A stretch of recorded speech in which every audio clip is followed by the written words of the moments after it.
Yo, we live. Hey, welcome back to the Golden Goose DFS show. I am your host, Chandler Blakely, aka Goose, here today bringing you another edition of my starting five for Draftkings and Fanduel, alright?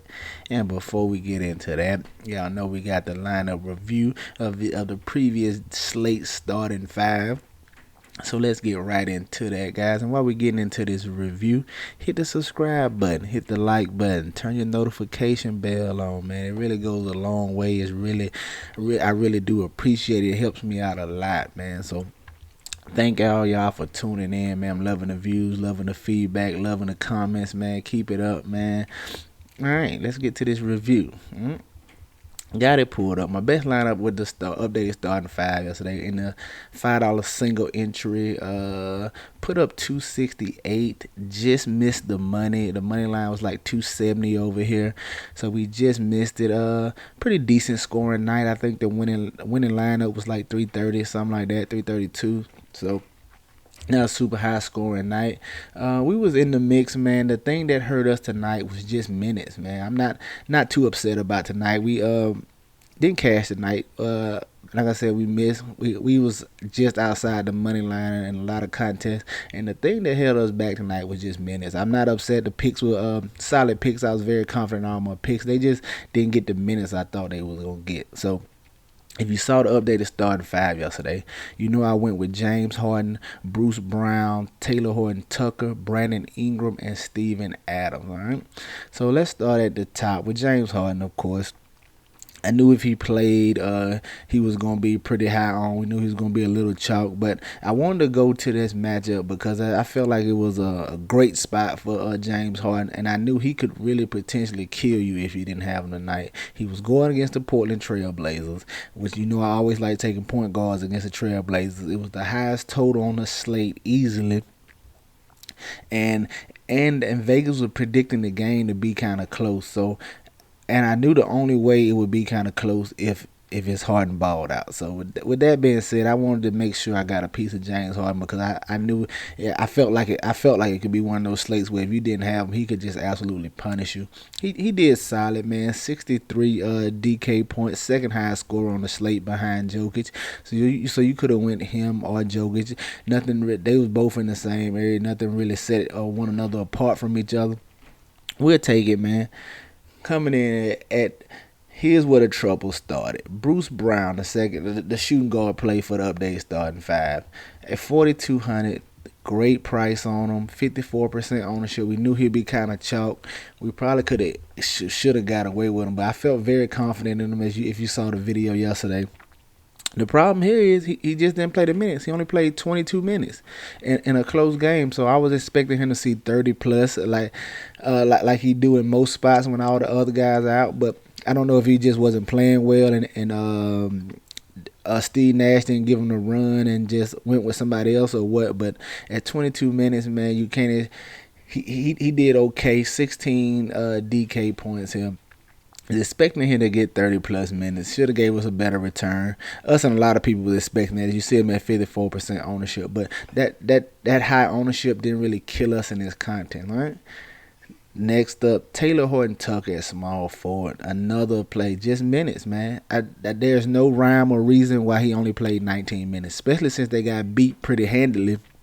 I felt safe. I thought Taylor Horton Tucker would be at minimum 25 minutes, especially with them going with them getting beat pretty easily. I thought he would have saw more run in the fourth quarter and things of that nature, but he only saw 19 minutes, man, and gave us right at 16 DK points, a little under a fancy point a minute. Just another play yesterday. If he had got the 25 plus minutes that like we was anticipating him getting, I'm pretty sure he would return us a solid value at 5,500, especially at 15% ownership. I thought he was going a little under on, but hey, maybe the rest of the field knew something I didn't. All right, but we'll take it. Next up was my play, Brandon Ingram.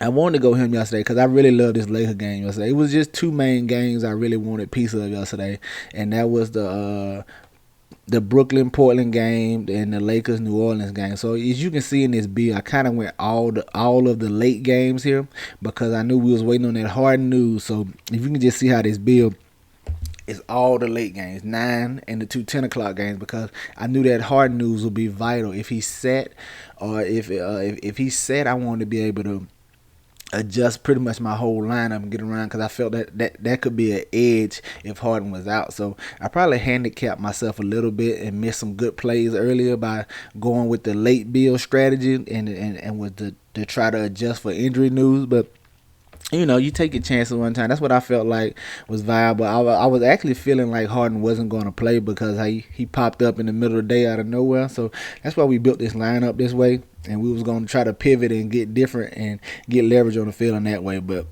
didn't quite work out. Harden played. And, the rest is history. Brandon Ingram, like I said, 23%, 47 DK points. Very solid performance, 7,800. I like that. And then rounding out is Steven Adams at my center spot, man. Another guy, just minutes again. Steven Adams only played like 25 minutes. Was anticipating him seeing 30 plus as he had seen in the last couple contests, but the blowout on the Lakers, and they just didn't really need him for that much run. He saw him. I got him at wonderful ownership, right at 3% ownership. I knew yesterday at the center spot, man, the only center I liked was Jokic, but since I was going Harden, I didn't feel secure enough in the value to go Harden and Jokic. So I wanted to just punt my center and just try to get different at my center spot, because I knew it was after you got outside of Jokic and Vooch, all those guys could have gave you any array of performance. They could have been great, could have been bad, as you seen. Like Cantor gave you a big performance, DeAndre Ayton gave you a big performance. I knew the center was going to come in from one of them odd plays. So I wanted to go Steven Adams. I felt he would be locked in for his 30-plus minutes. I knew he had a size advantage on the Lakers down low. That's what I was counting on, hoping he'd get a nice double-double. But him only playing 25 minutes hinder him a little bit. If the game is closer, he get 30-plus minutes.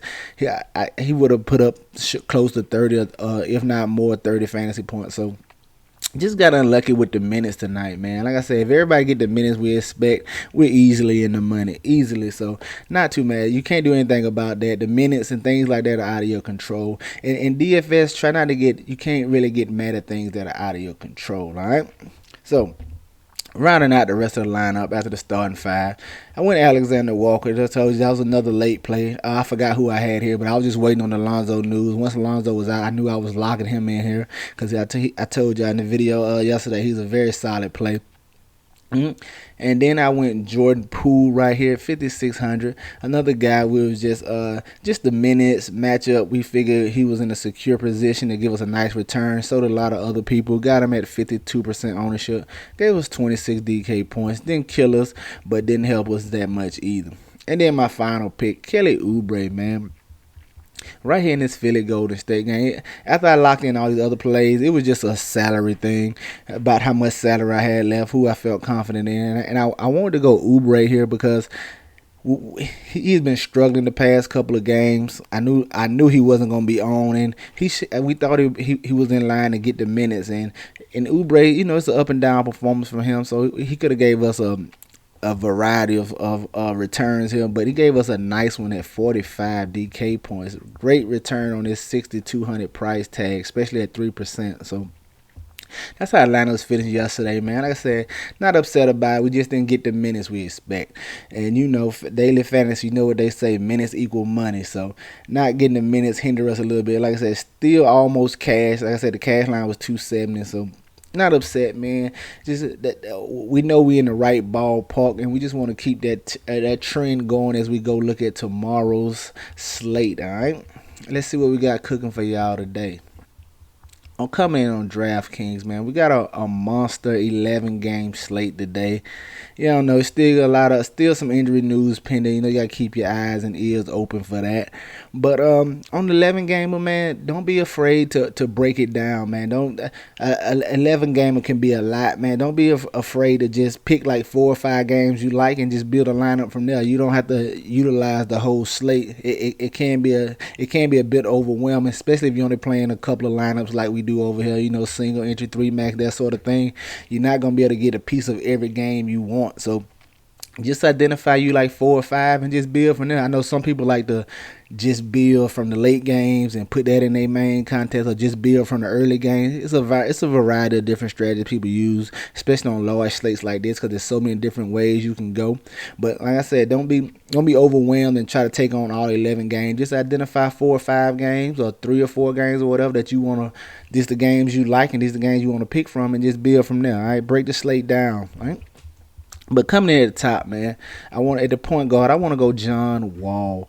Right, going up against the Charlotte Hornets, very solid total on this game. John Wall has been locked in since he came back, man. 30 plus minutes, been performing very well. You know what I'm saying, giving nice fantasy returns. And if he's going to continue to play 30 plus minutes, I definitely want to take a look at him in this matchup with the Charlotte Hornets, man. It's a good total on this matchup. They're expecting to be kind of close.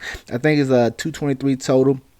I like the over on this matchup. I might sneak me a bet in on the over. I'm expecting this to go over. And as you know, Houston has been playing at a pretty decent pace, but they have been giving it up to the other opposing team. The Houston defense is nothing to write home about right now.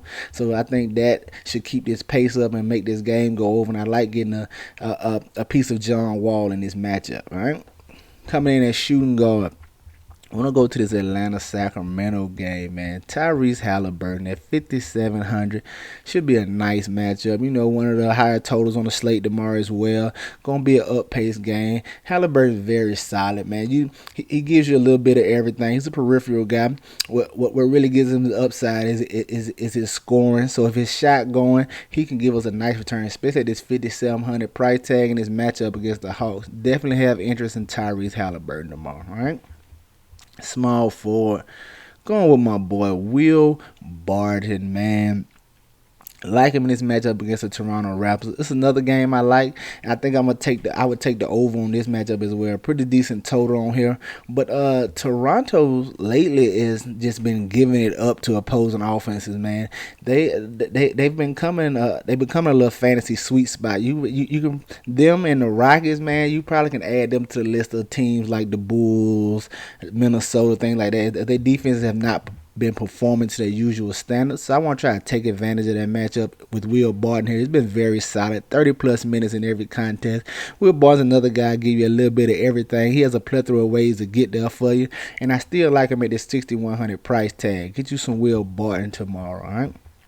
Coming in at power forward. Want to go back to my man Pascal Siakam, alright? Hopefully they don't play with his minutes. I think the other day when we took him, it was on the front end of a back-to-back. I think that probably limited his minutes, but we saw him get 30 minutes right after that performance. He's had a day of rest, so coming back in this matchup against Denver, I'm expecting him to be right up at 30 plus minutes again. And at this price tag, 7,300, man, we talking about a guy who averaged 40 fantasy points a game. So you talking about a guy who his average is pushing 6x on his price tag. If he just get a few more shots to fall, a few more rebounds, hopefully, you know, he's been starting at center lately. So as long as he gets the minutes, 30 plus minutes a day, I think he can give you a very solid return at this 7,300 price tag. So I definitely want to look at Pascal Siakam in this matchup against the Nuggets today. All right. And then center, man. The guy I'm willing to roll the dice on here, Clint Capela, man. His minutes have been in flux a little bit lately, playing about 28 minutes, not really getting the big minutes. In his matchup against the Kings, man, I'm hoping the Kings can keep it close, and if he can play, if he gets over 30 minutes, Clint Capela is gonna crush value tomorrow. He's gonna crush it. I'm a little nervous about his minutes, but even in 28 minutes, I think he can get it done, especially in this matchup against the Kings. They like to push the pace, and you know that's what Capela likes to do. He like to get out and rim run, and you know get putbacks and things of that nature. So I think this game bodes well for him. I want to try to take advantage of him in this matchup against the Kings, as he should have the height advantage over Rashawn Holmes. So I'm expecting a nice big double out of Clint Capela today. All right, one of my favorite center plays tomorrow across both slates. So there you have it, man. My starting five for Draftkings today: John Wall, Tyrese Halliburton, Will Barton, Pascal Siakam, and Clint Capela, man. Be sure to check back to the video about 30 minutes to an hour before lock to see the updated starting five, or just follow me on Twitter so you'll see it when I post it. All right. Now let's go take a look at FanDuel. Coming in on FanDuel at the top, man. I want to go with Mike Conley for 5,800.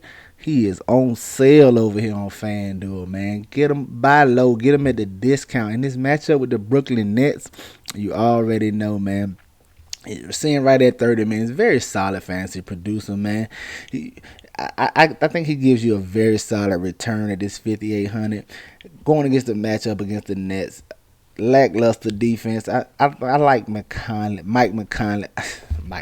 I like Mike Conley here for a nice performance against the Brooklyn Nets, especially at this 5,800 price tag. The price tag what has me over here, man. He hasn't been giving the big fancy performances, but he can return you 6x value right here on this price tag, especially on FanDuel. I get you some Mike Conley today. Coming in as shooting guard, my man SGA, Shai Gilgeous-Alexander, for 7K in this matchup against Ja Morant in the Memphis Grizzlies. I don't gotta say much, man. He is the engine that has the OKC offense running, man. And at 7,000, it's just too low. We're talking about a guy who averaging right at 40 FanDuel points. Another guy who's averaging close to 6x of this price tag right here. You get him in a nice matchup against the Grizzlies, he can go return you 7, 8x at this 7K price tag on FanDuel. Get you some Shai Gilgeous-Alexander tomorrow.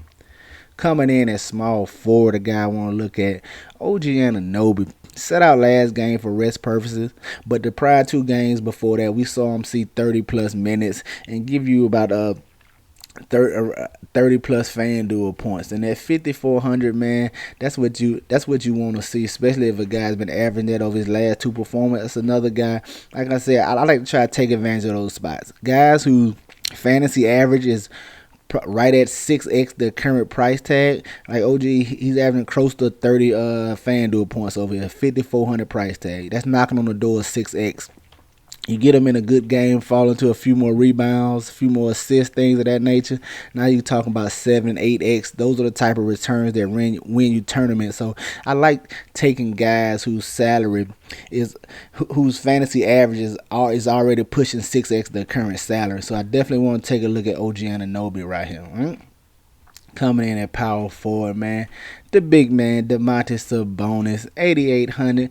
Definitely want to take a look at him. We're going to be waiting on that Brogdon Turner news. I don't think they've been ruled out or in yet. So either way, Sabonis is in play. Whether Turner sits or if he plays. I actually prefer to Turner plays because it lets Sabonis go back to the power forward spot that he likes.